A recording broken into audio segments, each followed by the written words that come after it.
We're back, regular viewers. I got all my Christmas shopping done today. Very excited, very proud of myself. Pat on the back here. Dollar Tree, done. My new favorite tackle store, the Dollar Tree. We're gonna make some Christmas presents today. I bought this package of spoons, right? Obvious what we're making today. If I was professional, I would have had it ready for you. If you recall, a few videos ago, I made the enhanced Moss Boss. This guy right here, right? I made these two guys. This is my favorite weedless lures because I hate frogs because they're the worst because you lose all the fish on them, right? So these are my enhanced Moss Bosses, Moss Boss I guess, because there's more than one.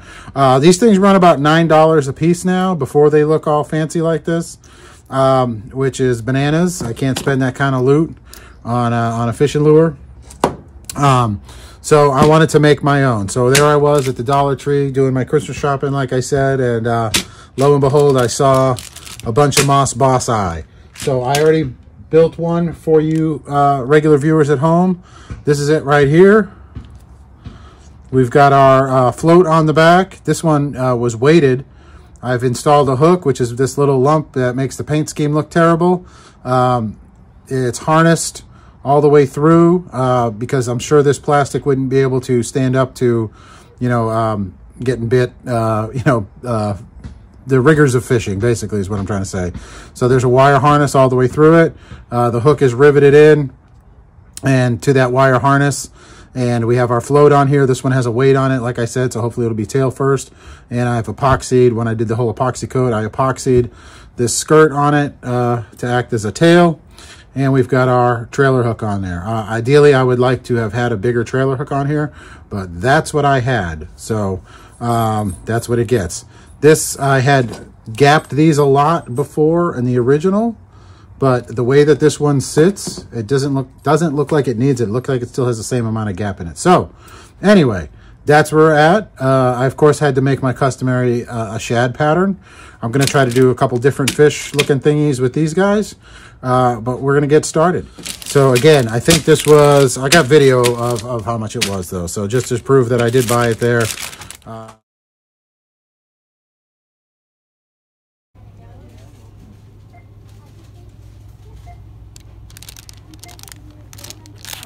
And just remember, these fishing lures will be dishwasher safe as long as you put them in the top rack.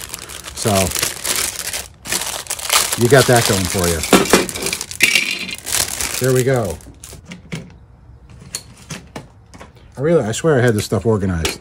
So if we're going to go off of this one here, and what was cool is the long-handled ones and the short-handled ones were all the same size spoon. So it worked out nice that for that, but there's a nice line right there. So we're going to draw some really nice, straight, accurate lines on these guys so that they're more or less all the same. And then we're going to go over there and cut them off. It's not going to be super exciting, folks. We're just going to use a little pull saw and cut that dog off. Okay, pull saw. Different one than I showed you a second ago, but that's okay.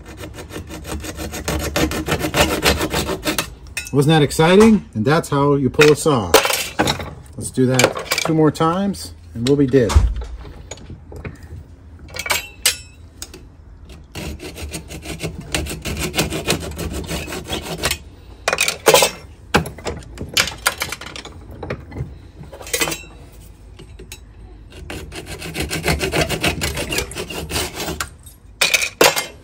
And that's not even a fast forward. They're all cut off. Some of my more observant viewers may have noticed that I was wrong. I'm wrong about a lot of things, just so you know, but I'm okay with it. I've made it this far. These ones are narrower than these ones right here, but it's okay. I think it's not. I don't think it's going to matter. This one apparently was one of the narrower ones, but it'll still work out. Concept's still going to be the same. Other things we're going to need for this is we have our hooks over here on our magnet. These are the hooks I picked out for this project. If I could get them off of here without hurting myself. All right, there they are. We're going to mount them thusly here. And I'm going to put a little dot where we're going to drill that out. We're also going to use our bucket of derelict bobbers. And I've picked these guys out already. This one here has a bit of a rattle in it. I don't know if you can hear that or not, but these ones here are weighted, which is what I used on this guy, just to see how much of a difference that's going to make. Because this thing is fairly light for how big it is, so it's probably good that I had that little ring of lead on the back. This is a much bigger bobber than is on that guy right there, so we may end up having to shave this down, but we haven't crossed that bridge yet. This one I might even have to add some weight to this bobber here. I mean, to this spoon here when we make it. So, but we'll figure all that out. Point is, trash to treasure, guys. These are things I picked up at the boat ramp that other people left behind for me. And by the way, when I was taking my dog for a walk this morning going fishing, I picked up about 38 miles of fishing line by one of the fishing spots that I go. So if you are out there, you know, and you have a problem with your fishing line, go ahead and take it off and put it in your pocket, which is free to do now. And you can bring it back to your house and throw it away properly so that little birds and fish and cats and worms and kids and stuff don't get all hung up in it. And more importantly, so that, you know, people don't say those fishermen are pigs and shut down our fishing spots, because that is below average. And I don't know why I'm moving this bench now, ruining the shot. Any hoozles, I got this one here that has a real big hook, and it's got a nice little pink tube on it. I think this was off like a saltwater lure. So I don't think I want to use that one. We'll stick with the KISS method, and we'll keep it simple, silly. Which is, I'm sure, what that means. Okay, we got our dots there, and we're going to make up a little wire harness kind of thing like this. This was one of the prototype ones, and it's junk, so we're not going to use that. But we're going to drill out the front up there as well. So I should have put a dot up there. Also, yeah, that one's not in the right place. We'll go a little further forward with that guy. And we need our rivets. Like I said, we're going to mount these with rivets. And I have my little riveter rivet set here. The tiniest ones, these guys, right here. These are aluminum rivets, so they won't rust. And I did have to widen this hole just a skosh to get these guys through on our awl. Set that in the vise and just kind of tap it down, and it widens this guy out just a little bit. Actually, it might have just done it there. Might have been enough. Was it? It was not. It was close, though. Close. That would have been cool. All right. So we're going to bring this over to the drill press and drill those out. And by the way, if you need to gap your hook, I put another awl in here. This is another awl. It's my second favorite awl, and if you just tap this hook down, down the shaft just a skosh, it'll open that up so that the rivet will fit onto it. And when I say onto it, I mean into it. Where's the one I just did? There it is. Okay, see? Okay, that's all you needed. It's because it almost makes it there. So just tap it down a little bit. And that is not enough. That's going to affect the integrity of the loop on this hook there. Like, you're going to lose the fish of a lifetime situation. So, I mean, if you take these out, you know, to the barrier reef there, I guess in Australia, and catch a GT, I can't tell you one way or the other. But for the bass that I'm catching, that'll be okay. Now, I'm not using the vise per se for this one, because again, this is pretty thin plastic, and once it's reinforced with the wire harness and the epoxy, it'll be fine for fishing. But like, if I were to try to clamp it in this, it would probably crack. So we're just going to do it the dangerous way. So I don't recommend this at home. Luckily, I'm not at home. I'm in the shop, so it's safe that way.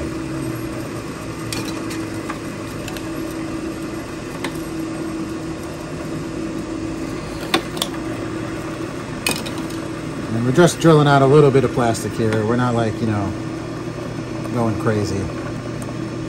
Did you get close enough on that shot there, Killer? Yeah, I just want to show him. Steven bird over here on the camera or something. Just trying to get it so they can see. Yeah, you know. Really well. Gotta see really well.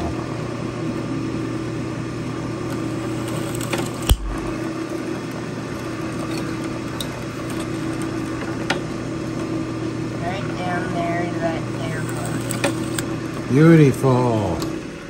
Not Ta-da. bad. That is amazing. Dose holes, just that easy. Okay, so these are ready to go. We could put our rivets in right now, but we need to build a little wire harness first for them. That's gonna connect from here to here. Okay, so we're gonna start making our wire harness here. This is kind of where it's gonna get a little funky because I kind of made that up on the fly on the last one. So we gotta make it a little longer, I think, than we normally would. I'm gonna try this out a couple times and see what I come up with here. So I got to do it just a little bit backwards than I normally would. But we're just going to go. I don't know what my dog is all upset about. Are you going to live, dog? Are you okay? You sure? All right, thank you. Okay, I don't have this part perfected yet, so I've got to mess around with it just a skosh. But I'll ask the regular editor. So you can see how that wire harness is going to go under there, and it's going to encapsulate where the tie-on point is going to be. We're going to put a snap like it is through the eye so that it's actually going to be pulling on the wire harness and not pulling on the plastic lip of the lure there. All right, but I'm going to make a little hook that's just going to kind of go around this, and the rivet is going to go, or the hook is going to go on top of that loop, and the rivet's going to go through that, and that's what's going to hold those guys together. So let me work on that here with a musical interlude, please.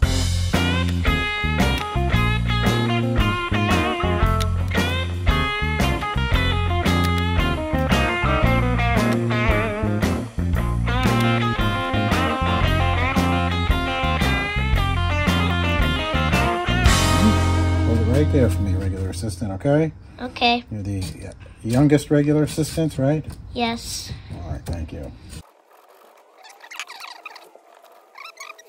Okay, there's that little slit where that wire is going to ride. Okay?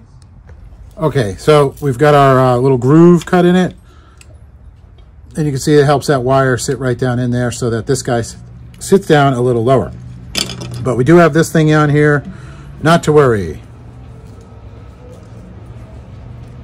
That's not the cutters I want to use. We'll use these cutters right here. Dunzos. Just like that, it's gone. So that little wire comes out, but it's still got the rattle in it. And look at all the pieces falling out of this thing. What an involved product. Okay.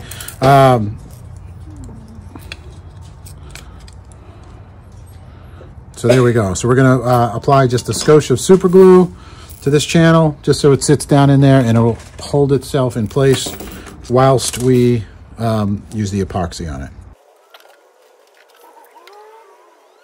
Okay, we'll let that little super glue set up and get this mess cleaned up. Okay, regular viewers, there we go. I guess I can't say that right. We got our harnesses all installed. We've got our bobbers all glued down. I took the time to just put a coat of epoxy over them. I guess I forgot to film that. But, you know, I had some fun putting in some mica powder and whatnot on there. And I added just a little bit of lead to the back of this one because I didn't think it was going to be heavy enough. These guys, the originals here, are a little more compact and that plastic is thicker. So just putting a cork on it, it's still heavy enough to cast it pretty well. But I thought these were going to catch a lot more air. And as light as they were, they probably would have some trouble casting. I don't know. I haven't tried it yet, but time will tell. So anyway, yeah, I put some mica powder in there just so it could, you know, have some more fun with the colors on it. This side is not done yet, and that's what we're going to focus on today. But our epoxy is set. Our hooks and harnesses are all glued in. Of course, this will have to get drilled out when we're completed, and our bobber is well secure. And it is going to get another coat of epoxy when we finish the whole thing. So the next step here, guys, is we're going to put on some aluminum tape. And that's what I did to this fish. Now, I know this area right here is a mess. I'll show you if I could find, there it is. This is a mess. This is ugly. This is not done well. But this was my prototype. And, you know, I'll keep this one and the bass won't notice. And it won't bother me. So, but I think I got a way to make this a little bit better. I'm going to use a punch here and punch out the hole where this is going to go. So we're going to get busy doing that. And getting that done today with our aluminum tape, cutting it to size, and we can press this on here to find out where that point in space is going to be. Use this to punch it out. I suppose I could give it the beans like I mean to, but I'm always afraid I'm going to break something when I do that. But anyway, so that's out. Okay. So now there that is. It's going to go to about there. That's where we need to cut it. We get our friend's scissors.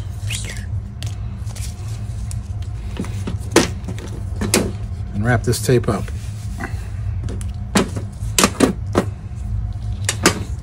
Trying to smooth it out, but it, you know, probably doesn't help that my workbench here is a royal mess of unevenness and glue.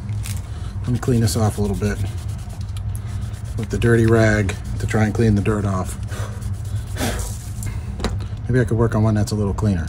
Could you go get an alcohol wipe, like a Lysol wipe or something, please? Yes, sir. Thank you. Okay, so that hole is going to center over it, and the whole point of that is just so that we can smooth this down a little bit, and it won't have such a wrinkle in it as the original one that I did. And again, at today's count, we're about 15 away from our 500 subscriber goal by the end of the year. So if you're enjoying yourself, like I said, if you're mildly entertained or amused or bemused or seamused, that's a terrible joke, I know. But if you're having a good time here and you're enjoying what you're seeing, please feel free to hit that subscribe button. It doesn't cost you anything, and it helps support the channel, helps motivate me, the regular guy out here in the regular shop making irregular lures out of regular stuff for the shortest amount of money I can. We're gonna have a lot of cleanup to do on this one. Thank you so much. Could you wipe this, clean the bottom of that one off for me? Okay. Take the Lysol wipe and wipe those down, please. Yes. Okay, I may have screwed this one up by trying to reposition it. I'm gonna see if we can't smooth it down a little bit. The regular dog apparently wants to come outside and get involved. I'm gonna clean this up a little bit more. I'll just keep working at it. But I'm gonna cut this off now.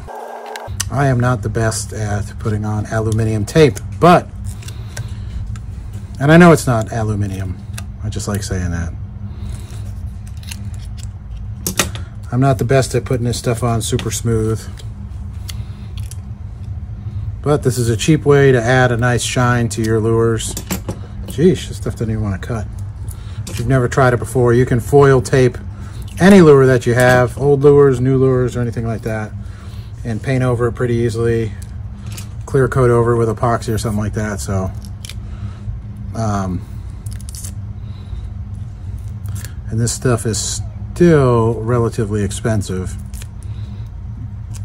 I've had this tape, a little goes a long way. I've had this tape for many moons now, and I've foiled a lot of lures with it. That's what this is here. This was a foil. I did a scale, like I ran a knurled tool over it, and then I cut in these little, I don't know what that is, like herringbones into it or whatever. But that's an aluminum finish on there as well, or aluminum tape finish on there.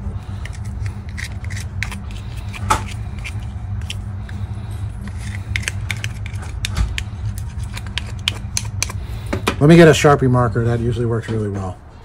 All right, I'm going to keep working this with the Sharpie. Get this as smooth as possible. Looks like I got a little bubble trapped in it there.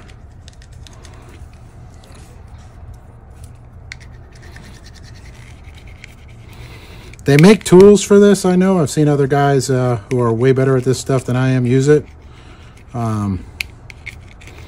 But again, budget-wise, a Sharpie marker does a reasonable job. And you saw how nasty this was when I put it on. I'll try to do a little bit better job with the rest of them, but I'm still able to smooth it out pretty nice. And the pattern we're going to put over this, this one was going to be a sunfish, and pattern that goes over it is going to, the imperfections here will disappear enough. It's not going to be as silvery as this guy here. And I didn't spend a lot of time trying to even smooth those out. I was just trying to see if it would work or not. All right, and we're going to do that 2 more times. All right, so I'm going to repeat that procedure twice more, and we'll be right back, and I'll show you what we got when we got. All right, so these 3 are all done. This is the aluminum tape on them, and like I said, there are people that can do it a little bit better, a lot bit better than I can. You can always apply, like I said, a knurl to it. I thought I had one ready to go and show you. Oh, I used to could. It was right here. I promise I had it. Okay, yeah, but so like this all has a knurled pattern on it. It's also got epoxy on it right now, so it's a bad example. But if it didn't have that and you were to run it down this here, you can put a nice like kind of like a crisscrossy scale pattern on it. So that's a technique that you can use. But I didn't show you doing all 3. I'm trying something new here. I'm trying just kind of like if I'm making multiples of something, just show you once and then show you the finished product rather than showing you doing it poorly 3 times. We'll just do it the once. So if that's okay or if not okay, let me know down in the comments. I guess that's this way.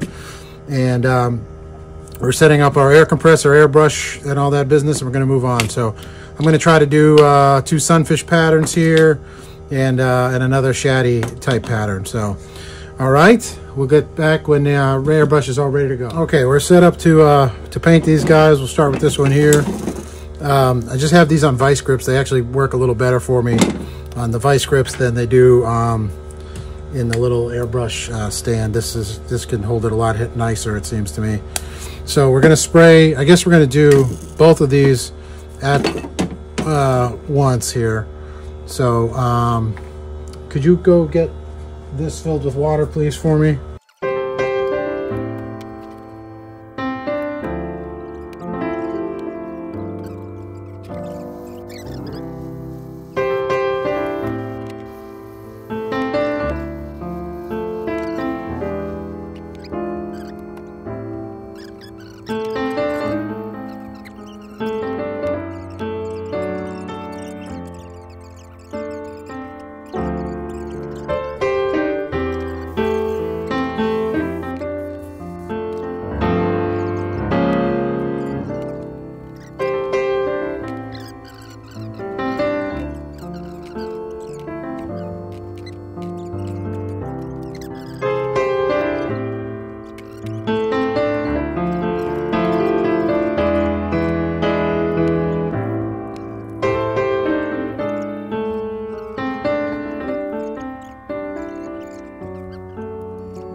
All right, round 2.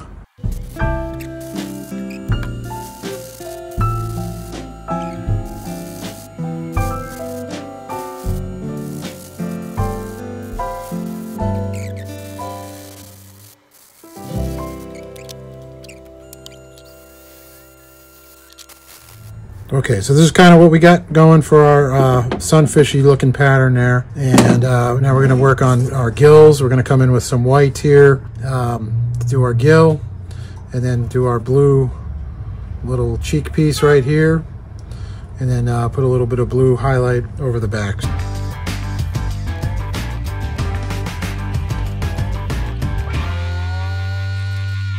Okay, I think I have the color that I'm looking for here.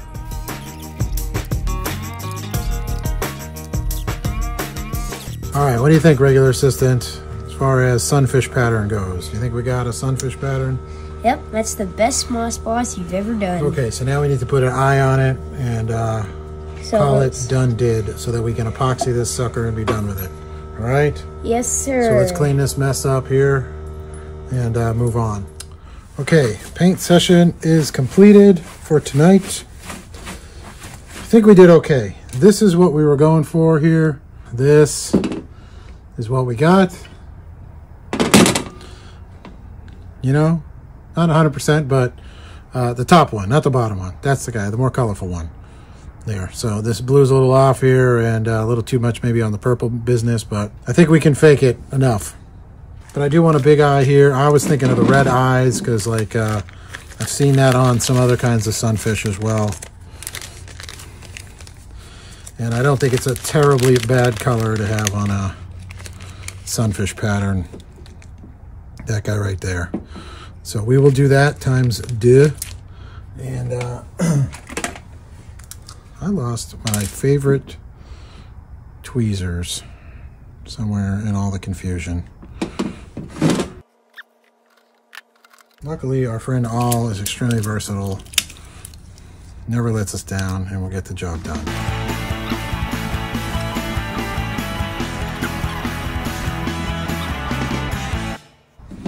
There they is. And somewhere my English teacher just fainted because of that sentence. Not because of the bad grammar, but she was a drunk.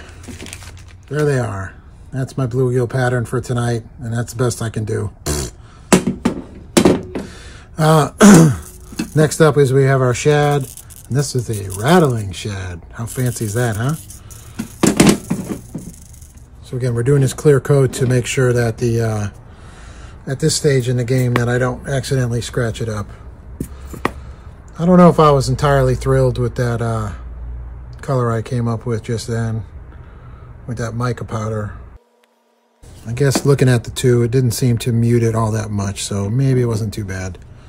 Maybe it was just I don't like the color combo I came up with on there. So we'll do it again, I guess. Just the littlest bit of this mica powder.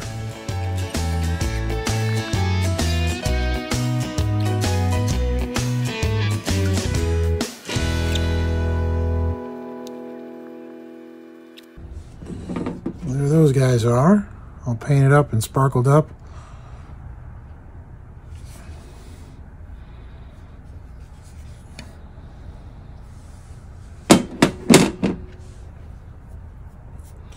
So we'll let those dry while I work on the other one. And last thing we got to put on is the skirt here and the trailer hook. Oh yeah, and the clip here on the front, the snap there to as a tie-off point.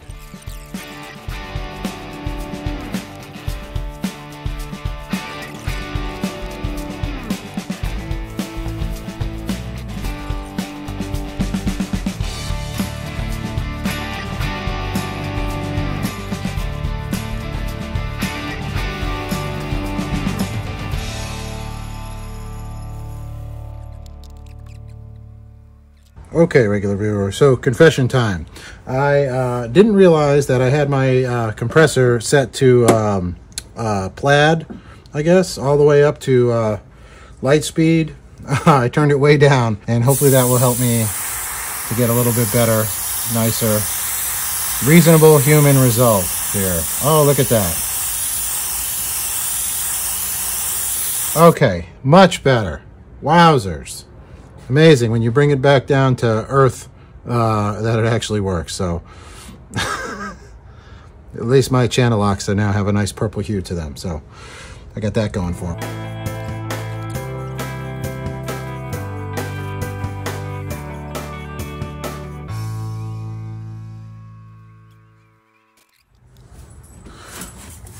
Okay, regular viewers, and now for the completion of our Dollar Tree Christmas making lure extravaganza. Our last lure is done. It's the shad, and I don't know if you can hear. I guess I could do by the microphone. It does have a rattle in it, so that's kind of neat. You know, we put some sand in it for fun, you know, for kids. So maybe that's a little better. But all we need to add to it is the skirt, and I have one right here. I have one right here, You can I get have it. one right here. Okay, there it is. All right. So you can do this a couple ways. In fact, could you get my fishing rod over there, buddy? The one that has the lure that we were trying yesterday? Yes, sir. Regular assistant. Eldest regular assistant of mine. So I put the other skirt on the other lure, and we're going to show you in a second. I like to do them like that. That's how I've done them in the past on, well, this one's kind of more fanned out. But this one here, yeah, this one's like on the sides. And he's going to bring you the other one here. And, you know, if you're making a frog, it kind of looks like frog legs, I guess. But I was kind of hoping it would look more like a fishy tail.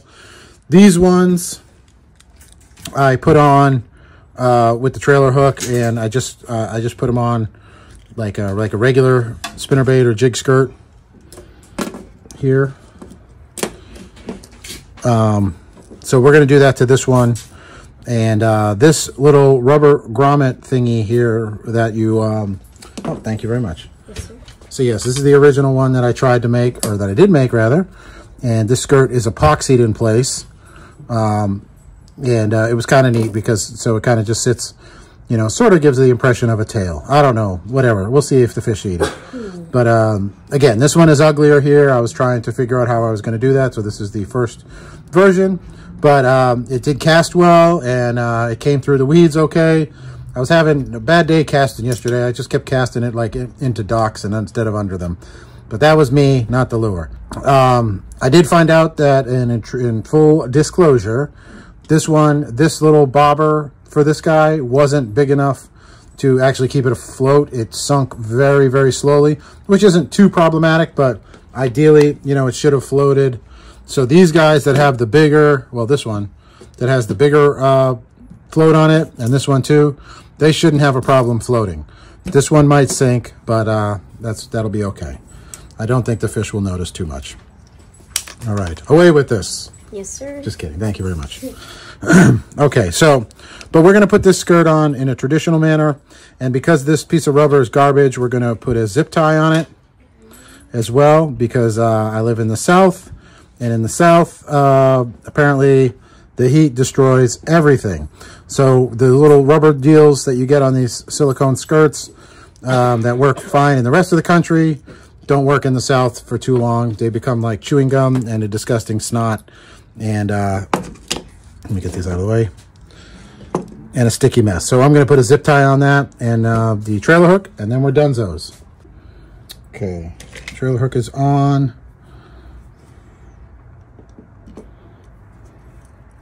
It back down so it can't fall off, and then we add our customary piece of my children's jump rope, which as they get bigger it gets exponentially smaller every time I make one of these lures. That's fine. Sides. Okay, this skirt is a mess. This does not look nice. It doesn't have the same Unless you untangle flare it. as this guy or this one here, but Unless you untangle it up from the hooks. I'm going to work on that a little bit and see if I can't make it look nicer. But anyway, all that to say, kids, this is what we got from trash to treasure. These were our baking spoons from the Dollar Tree for just a few dollars. Here's our Dollar Tree lures. 1, 2, 3, and then 4, which I put away, but I shouldn't have. All right. Any questions? No? But if you have questions, comments, concerns, please leave them down there. And, you know, I do appreciate everybody's likes and subscribes and all the interaction that I get to have with you folks here about this stuff. So get out in your shop, make some things, send them to my email address if you want, and I can post them here on the channel. And if I don't see you, have a happy Christmas. You stay regular.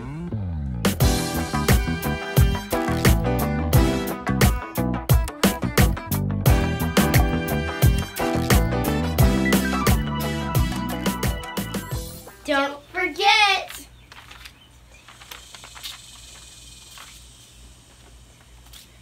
Hey, what are you kids doing?